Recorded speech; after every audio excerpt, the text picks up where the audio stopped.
नमस्कार दोस्तों, आज हम बात करेंगे क्या आप सही वाहन में सवार हैं? Are you in the right vehicle? दोस्तों, अगर आप पहली बार इस चैनल को देख रहे हैं या आपने अभी तक इसे सब्सक्राइब नहीं किया है तो ये दाईं तरफ की स्क्रीन पर दिख रहा सब्सक्राइब का बटन दबाकर इसे अभी तुरंत सब्सक्राइब करिएगा और बेल आइकन भी दबाइएगा और अपने नोटिफिकेशंस ऑन रखिएगा ताकि आपको हमारे नए आने वाले वीडियोस के बारे में पता लग सके। दोस्तों, हमारे last video be ready for the storm before success में हमने बात की थी कि 99% लोग अपने गोल्स के लिए व्हीकल का चुनाव गलत करते हैं और वो प्राप्त नहीं कर पाते जो वे करना चाहते हैं। इस वीडियो में हम उस व्हीकल के चुनाव की बात करेंगे। दोस्तों, यहाँ आप एक बहुत ही महंगी कार का फोटो देख रहे हैं। ये होगी करीब 5-6 करोड़ रुपए की। ऑर्डिनरी स्टैंडर्ड से काफी महंगी कार है, पर मान लीजिए आपको स्विट्जरलैंड जाना है तो क्या आप इससे जा सकते हैं? नहीं जा सकते। इससे कई गुना सस्ती एक कॉमर्शियल फ्लाइट का टिकट लेकर आप वहां पहुंच सकते हैं। इसका मतलब क्या हुआ? इसका मतलब यह है कि आपका व्हीकल चाहे जितना महंगा हो, पर आपको 7 समुंदर पार जाना है तो वो किसी काम का नहीं है। इसी प्रकार आपका जॉब, बिजनेस या प्रोफेशन अपने आप में इस कार की तरह बहुत बढ़िया हो सकता है, पर ऐसा हो सकता है कि वो आपके ड्रीम डेस्टिनेशन तक नहीं जाता हो। एक कहावत है कि आप अपनी सबसे तेज स्पीड से दौड़ रहे हो सकते हैं पर गलत दिशा में। You may be running at your fastest speed but in wrong direction. आपने कई लोग देखे होंगे जो आईएएस ऑफिसर थे पर उसे छोड़कर साधु हो गए। कई साधु से सीईओज बन गए। कई लोग आईआईटी आईआईएम किए हुए थे पर वे राइटर और संत बन गए। मेडिकल में एमडी किए हुए लोग आईएएस में चले गए। यानी आपका प्रेजेंट जॉब, प्रोफेशन जो भी है उसे क्रिटिकली रिव्यू कर लें कि वो आपके लिए, जहां आप जाना चाहते हैं वहां के लिए एक सही व्हीकल है या नहीं। इस व्हीकल की क्या इंपॉर्टेंस है हमारे जीवन में, अब हम इस बारे में बात करेंगे। पहले हम देखेंगे कि जो लोग बड़ी सफलताएं प्राप्त करते हैं वे किस क्रम या सीक्वेंस में काम करते हैं। उनकी सीक्वेंस क्या होती है? उनकी सीक्वेंस ये जैसा आप स्क्रीन पर फोटो में देख रहे हैं, उनकी सीक्वेंस होती है ड्रीम, व्हीकल और वर्क। सपने, माध्यम और काम। वे पहले इस तरह से अपने सपने बनाते हैं कि उन्हें मालूम होता है कि उन्हें क्या चाहिए, फिर वे उन सपनों से अपने लक्ष्य बनाते हैं। इससे उन्हें अपने लक्ष्यों का आकार, गोल्स का आकार पता लग जाता है। इसके बाद वे वह माध्यम यानी व्हीकल चुनते हैं या ढूंढते हैं जिससे वे अपने सपनों को वास्तविकता में बदलेंगे। ये माध्यम ही उनका पैसा बनाने का जरिया होता है और अगर पैसा बनाना उनका ध्येय नहीं है तो जो भी उनका ध्येय है उसके लिए वे उस काम को करके अपने गोल तक पहुंचते हैं। व्हीकल या माध्यम ढूंढ लेने के बाद केवल एक ही काम रह जाता है, काम। वे विशाल स्तर पर यानी मैसिव एक्शन लेते हैं और अपने गोल तक पहुंच जाते हैं। जैसे अगर आपको एक डॉक्टर बनना है तो आपको मेडिकल कॉलेज में एडमिशन लेना पड़ेगा। वहां एडमिशन लेकर आप वहां से इंजीनियर नहीं बन सकते, सीए, लॉयर या आर्किटेक्ट नहीं बन सकते। उसके लिए आपको अलग पढ़ाई करनी पड़ेगी। अब हम देखेंगे कि आम आदमी का काम करने का क्रम या सीक्वेंस कैसा होता है। व्हीकल, वर्क और ड्रीम यानी माध्यम, काम और सपने। यानी लोग पहले जो व्हीकल उन्हें मिल गया या यूं कहिए बिजनेस या नौकरी या कोई और काम जो भी उन्हें मिल गया वे उसे शुरू कर देते हैं और उसे करके जो उन्हें मिल जाए, जो इनकम हो जाए उसके अनुसार ही वे अपनी जरूरतें या सपने बनाते हैं। इसका एक सबसे आम उदाहरण है कि एक नौकरी करने वाला व्यक्ति या एक बिजनेस करने वाला व्यक्ति, एक आम आदमी सबसे पहले कोई भी एक काम ढूंढ लेता है, उसके बाद वह उसमें नौकरी करके कुछ कमाता है और फिर उसके अनुसार अपने सपने बनाता है। वो क्यों बड़े सपने नहीं देखता? उसका कारण है। उसका कारण यही है कि उसका व्हीकल उतना पावरफुल नहीं होता और इसलिए कोई भी बड़ा सपना देखते ही वह पहले अपने व्हीकल पर नजर डालता है और बस उसके बाद अपने सपने भूल जाता है। करना यह चाहिए उसे कि अपने सपने भूलने की बजाय अपना व्हीकल चेंज करना चाहिए, परंतु अपने आप में विश्वास नहीं होने के कारण और ये काम इतना आसान नहीं होने के कारण वे आसान रास्ता चुनता है। जैसे कहते हैं ना कि गरीबी मिटाने के लिए गरीब को ही हटा दो, इसी तरह सपने पूरे करने की बजाय वह सपने को ही मिटा देता है। न सपना होगा न उसके लिए काम करना पड़ेगा।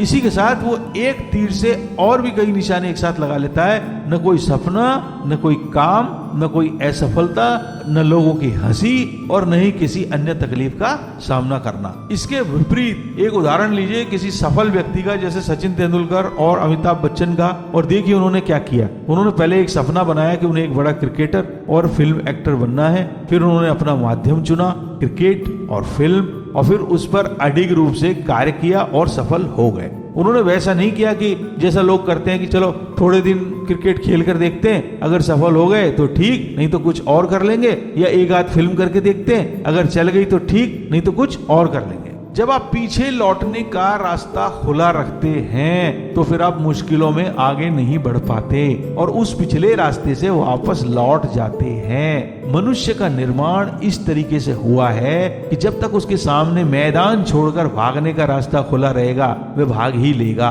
वह केवल तभी तक डटा रहता है जब सामने कोई भागने का रास्ता खुला या बचा नहीं होता।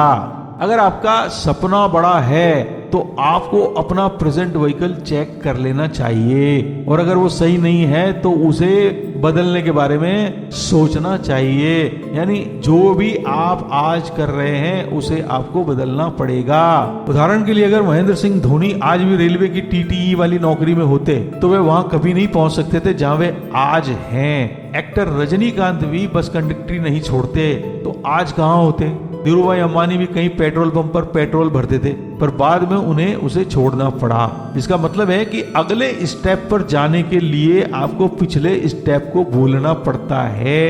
आप दो नावों पर पैर रखकर ज्यादा दूर आगे नहीं जा सकते। दोस्तों, व्हीकल का चुनाव अपने जीवन में बहुत ही इम्पोर्टेंट है और लोग इसका चुनाव सही समय पर सही कर नहीं पाते और कई सालों के बाद जाकर उनको ये पता लगता है कि वो गलत वाहन में सवार थे और उस टाइम वो सही वाहन उनके सामने आ भी जाता है तो वो उसमें जा नहीं पाते क्योंकि समय निकल चुका होता है और समय एक बार निकल जाने के बाद उसको पकड़ना बड़ा मुश्किल काम है। तो यह बात हुई व्हीकल के बारे में। अब हम बात करेंगे अपॉर्चुनिटी या अवसर के बारे में। दोस्तों, ऐसा कहा जाता है कि जब अवसर लोगों के सामने आता है तो वे उसे पहचान नहीं पाते, उसे समझ नहीं पाते और उसे छोड़ देते हैं। उसका कारण क्या होता है? उसका कारण होता है, पहला, जब लोगों का सामना अवसरों से होता है तो वे खुद की क्षमताओं और स्रोतों पर संदेह करने लगते हैं, वे स्वयं पर ही अविश्वास करने लगते हैं। दूसरी वजह यह होती है कि वे इन अवसरों से जुड़े जोखिम में असुरक्षित महसूस करने लगते हैं और अपने कंफर्ट जोन में ही रहना पसंद करते हैं। तीसरा कारण यह है कि वे स्वयं को आश्वस्त कर लेते हैं कि कल इससे भी बड़ा मौका मिलेगा जब वो इससे भी ज्यादा तैयार और साधन संपन्न होंगे। अतः अभी सामने जो अवसर है उसको बाद में देखेंगे। अवसर तो आते ही रहते हैं परंतु वे नहीं जानते कि गुजरे समय की भांति अवसर भी बार बार नहीं आते। कुछ लोगों के हाथों में अवसर होता है पर वे उसे देख नहीं पाते और उसे हामिद किसान की तरह दूर ढूंढने निकल जाते हैं। दूर के ढोल सुहावने ही लगते हैं। हामिद किसान की कहानी ऐसी है दोस्तों कि हामिद नामक एक किसान अफ्रीका में रहता था। उसने दूसरे किसानों की ऐसी कहानियों के बारे में सुना था जिन्होंने हीरों की खानें, डायमंड माइंस खोज कर लाखों डॉलर कमाए थे। हीरे अफ्रीका में पहले से ही बहुत मात्रा में खोजे जा चुके थे। हामिद लाखों डॉलर मूल्य के हीरों के विचार से इतना उत्साहित हुआ कि उसने अपना खेत ही बेच दिया और हीरों की तलाश में अपना शहर छोड़कर निकल गया। हामिद सारे अफ्रीका में हीरों की खोज में इधर उधर घूमा लेकिन हीरे नहीं पा सका। समय गुजरता गया लेकिन उसकी हीरों की तलाश पूरी न हो सकी। अंततः हामिद मानसिक रूप से टूट गया और उसने नदी में कूदकर आत्महत्या कर ली। इधर इस दौरान जिस व्यक्ति ने हामिद के फार्म को खरीदा था वह एक दिन एक छोटी सी नदी जो उसके खेत के साथ ही बहती थी को पार कर रहा था कि अचानक नदी के पानी में से सनलाइट में नीले और लाल रंग के पत्थर उसे चमकते हुए दिखे। वह व्यक्ति पत्थर को उठाकर घर पर ले आया। यह एक अच्छे आकार का पत्थर था। उसने सोचा कि यह पत्थर अंगीठी के ऊपर के सजावटी टुकड़े यानी मेंटल पीस पर अच्छा लगेगा और उसने अपने मेंटल पर इसे रख दिया। कई हफ्ते के बाद एक यात्री वहां पर आया।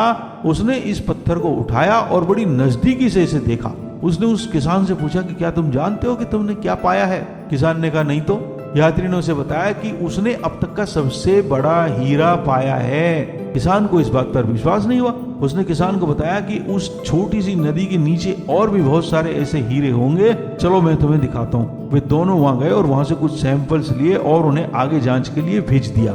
ऐसा ही हुआ, जब वो जांच की रिपोर्ट आई तो वो पत्थर हीरे ही निकले। उन्होंने पाया कि यह खेत हीरों से ढका हुआ है। ये खेत अफ्रीका महाद्वीप की सबसे कीमती हीरे की खान किमरले डायमंड माइंस निकली। वह खेत जिसे पहले किसान ने बेच दिया था ताकि वह हीरे की खान खोज सके। अब तक ज्ञात अफ्रीका और विश्व में खोजी गई सबसे कीमती, उपजाऊ और महंगी खान थी। जब तक किसान ने इस खेत को नहीं बेचा था, वह अपने एकड़ों हीरों पर था। इसी तरह अवसर हमारे कदमों के नीचे ही होते हैं। इसके लिए हमें कहीं और जाने की आवश्यकता नहीं होती। जरूरत है तो केवल इसे पहचानने की। हम में से प्रत्येक इस पल अपने हीरों के एकड़ के बीच खड़ा है, एकर्स ऑफ डायमंड्स। किसी में गाने की कला है तो किसी में लिखने की, किसी में पढ़ने की, किसी में खाने की, बोलने की, घूमने की, प्रोग्रामिंग की, हंसने की, मोनो एक्टिंग की, तो कोई और। अगर हम बुद्धिमानी और धैर्य से अपने कार्य जिसमें हम लगे हुए हैं को खोजें, अपने आप को खोजें, अपने चारों तरफ देखें, तो हम उन गोल्स को पा लेंगे जिन्हें हम ढूंढ रहे हैं। मार्टिन लूथर किंग की उस कहावत को याद करिए जब उसने कहा था, अगर एक आदमी झाड़ू लगाने वाला है तो इस तरह से सड़क को बहारे जैसे मिकेलेंजेलो ने पेंट किया हो, या बीथोवन ने संगीत बनाया हो, या शेक्सपियर ने कविता लिखी हो। उसे गलियां इतनी अच्छी तरह से बहारनी चाहिए कि स्वर्ग और धरती के सभी लोग रुककर कहें कि यहाँ वो इंसान रहता है जिसने इतना अच्छा बुहारा है। इसलिए इससे कोई फर्क नहीं पड़ता कि आप किस काम में माहिर हैं, फर्क इससे पड़ता है कि आप उस काम को औरों से कितनी अच्छी तरह से कर सकते हैं, ताकि बाकी लोग आपसे उस काम को सीखना चाहें या आपकी एक्सपर्टीज आपसे खरीदना चाहें। चिकन बनाना दुनिया में करोड़ों लोगों को आता होगा, पर KFC के नए नए फ्रेंचाइज रोज खुलते रहते हैं। क्यों लोग उन दूसरों से चिकन खरीद कर नहीं खा लेते? क्योंकि वे KFC जितना अच्छा चिकन नहीं बनाते। दुनिया में कोई भी कला तभी बिकती है जब लोगों को वह औरों से ज्यादा पसंद हो। ऑफ कोर्स एक ही कला या चीज में आपको वैरायटी मिलेगी, लोग अपने अपने टेस्ट के अनुसार उसे खरीदेंगे।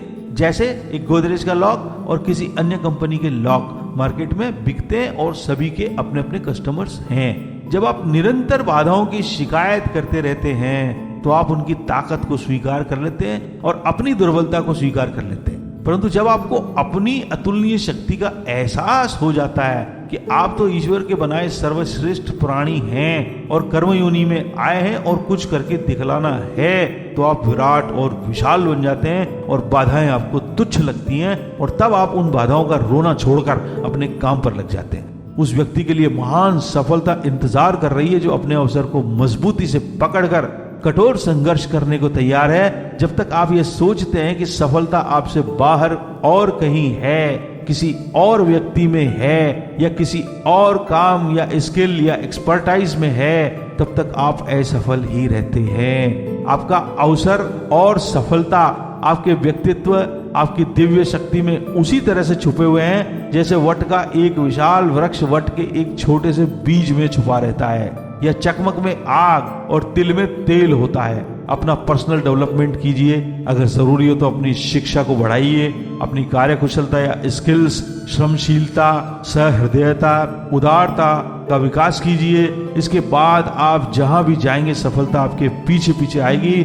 जिन सीढ़ियों से आपको सफलता के शिखर पर पहुंचना है वे सब आपके पास हैं, आपको केवल उन पर चढ़ना है। तो दोस्तों आज ही अपनी काम करने की सीक्वेंस, अपना व्हीकल और अपने आसपास के अवसरों को देखिए, अपने सपने के हिसाब से चेक कर लीजिए और उसे रखने या बदलने का निर्णय आज ही ले लीजिए। इसके लिए मेरी शुभकामनाएं आपके साथ हैं। May God bless you all. दोस्तों आज इस वीडियो में बस इतना ही। अगर ये वीडियो आपको अच्छा लगा हो तो इसे लाइक करिएगा, दूसरों के साथ शेयर करिएगा, नीचे कमेंट बॉक्स में अपने कमेंट दीजिएगा, और अगर आप पहली बार हमारे चैनल पर आए हैं तो इसे अभी सब्सक्राइब करिएगा और बेल आइकन भी दबाइएगा और अपने नोटिफिकेशंस को चालू रखिएगा ताकि आपको हमारे नए वीडियोस के बारे में जानकारी मिलती रहे।